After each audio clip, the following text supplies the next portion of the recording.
तो नमस्कार, स्वागत है आपका हमारे यूट्यूब चैनल एम के जॉब 02 पर। जैसा कि आपको पता है कि हम आपके लिए रोज़ाना राजस्थान जी के संबंधित महत्वपूर्ण क्वेश्चन लाते हैं और इसके बाद हम इंडिया जी के संबंधित महत्वपूर्ण क्वेश्चनों की सीरीज चालू करेंगे।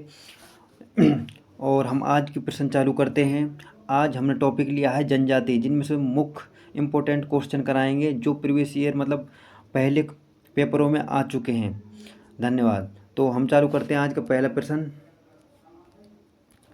प्रश्न नंबर 1, राजस्थान में जनजाति की दृष्टि से सर्वाधिक जनजाति कौन सी पाई जाती है? अर्थात राजस्थान में जनसंख्या की दृष्टि से सर्वाधिक जनसंख्या जनजातियों में कौन सी जनजाति की पाई जाती है? इसका कहने का मतलब है कि मतलब संख्या में किस जनजाति का राजस्थान में सर्वाधिक बाहुल्य है, तो कौन सी है? मीणा जनजाति। लेकिन सबसे प्राचीन जनजाति वह है भील है। राजस्थान में ध्यान रखना है, राजस्थान में सबसे प्राचीन जनजाति भील है, लेकिन जनसंख्या में सर्वाधिक जनजाति मीणा जनजाति है। प्रश्न नंबर 2, मत्स्य पुराण में किस जनजाति का वर्णन मिलता है? आपको बताना है कि मत्स्य पुराण में किस जनजाति का वर्णन मिलता है, तो किसका? मीणा जनजाति का। ऐसे भी आ सकता है कि मीणा जनजाति से संबंधित ग्रंथ है, तो कौन सा है? मत्स्य पुराण। आपको ऐसे भी ध्यान रखना है इसको।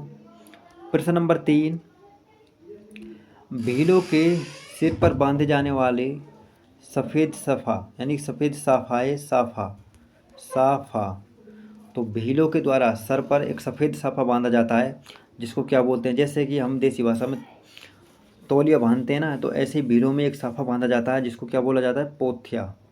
पोथिया बोला जाता है, पोथिया। अगला प्रश्न, कटकी व पालवी किसके प्रकार हैं? आपको बताना कटकी व पालवी किसके प्रकार हैं? फलों के, ओढ़नी के, साड़ी के, आभूषण के।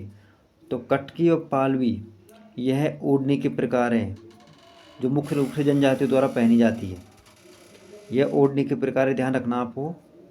अगला प्रश्न है, आदिवासियों में कटकी वस्त्र पहना जाता है। अभी मैंने ऊपर करवाया कटकी वस्त्र पहना जाता है, तो कटकी क्या है? एक ओढ़नी है। अब बताओ ओढ़नी को कब पहनते हैं? तो ये पहना जाता है अविवाहित महिलाओं के द्वारा। अविवाहित महिलाओं के द्वारा यानी कि जिनकी शादी नहीं हुई उनके द्वारा पहना जाता है कटकी। कच्छाबू किस जनजाति का वस्त्र है? आपको बताना है कच्छाबू किस जनजाति का वस्त्र है। और ये सारे के सारे क्वेश्चन पहले हो चुके पेपरों में आ चुके हैं। एक भी क्वेश्चन ऐसा नहीं है जो नहीं आया हो। मैंने सारे के सारे क्वेश्चन वो डाले हैं जो आ चुके हैं।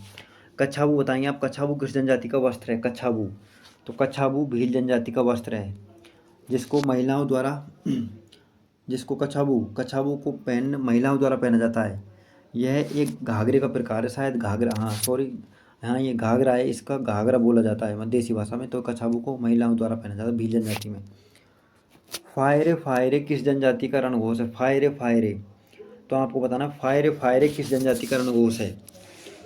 फायरे फायरे, तो फायरे फायरे रणघोष आपको बताना किस जनजाति का रणघोष है?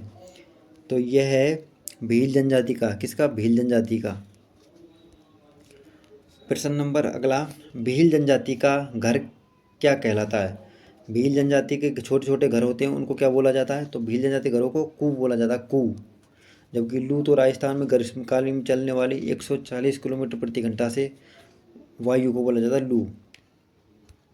तो उत्तर क्या होगा? कू। अगला क्वेश्चन है, किस जनजाति में मोरनी मांडन किया जाता है? अर्थात किस जनजाति में मोरनी मांडनी प्रचलित है? मतलब ये एक प्रथा है, सॉरी प्रथा नहीं, ये एक कला है मोरनी मांडन। यह किस जनजाति में प्रचलित है? तो मोरनी मांडन यह है मीणा जनजाति में। जैसे हम रंगोली मांडते हैं ऐसे मोरनी मांडन एक प्रकार। मेवाड़ क्षेत्र में भील आबादी वाला क्षेत्र क्या कहलाता है?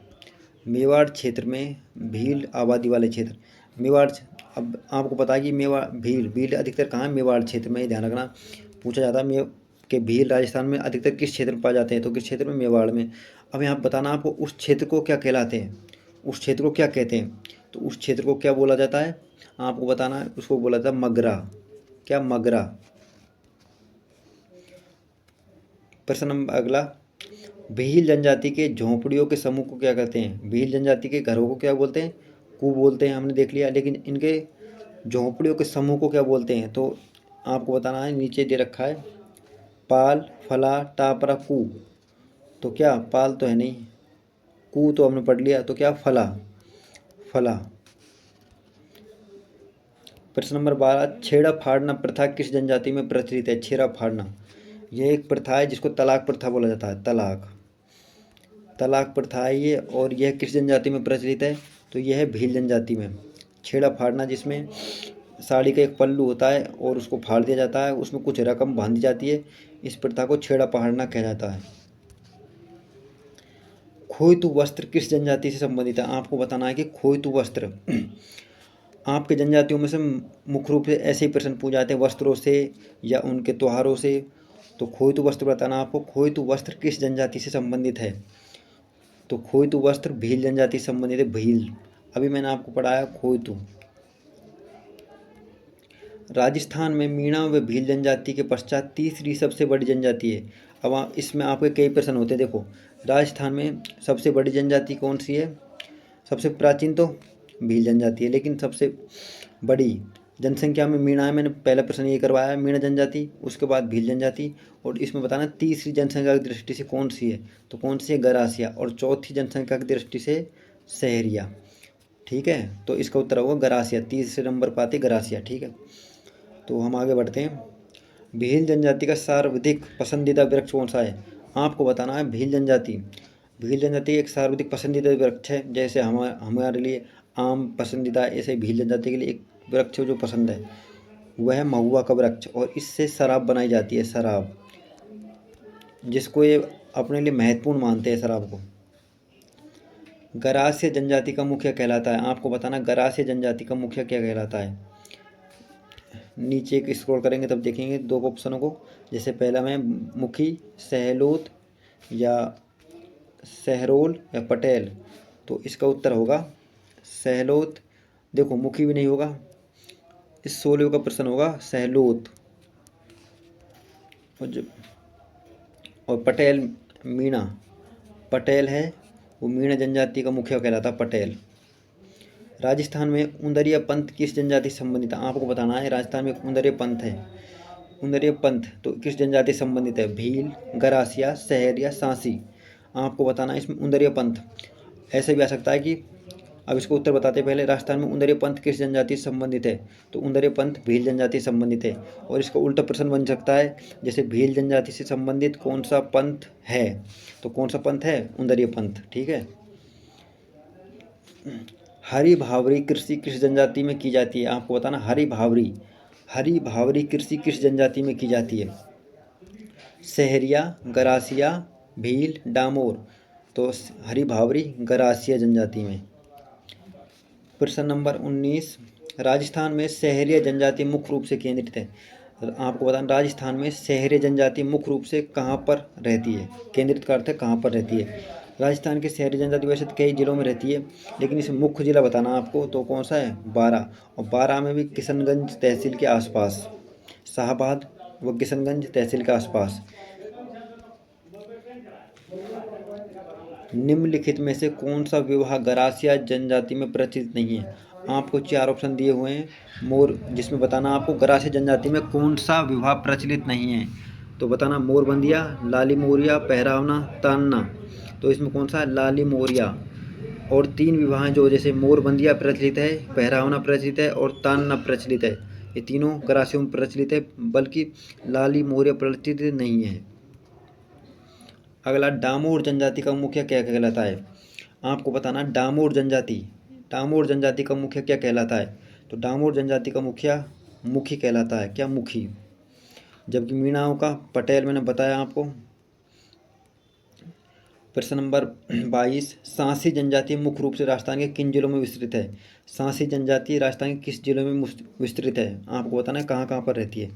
तो देखते हैं, अलवर, जालौर, भरतपुर, अजमेर, उदयपुर, सिरोही। तो इसका उत्तर होगा भरतपुर व अजमेर में। कहाँ पर? भरतपुर व अजमेर।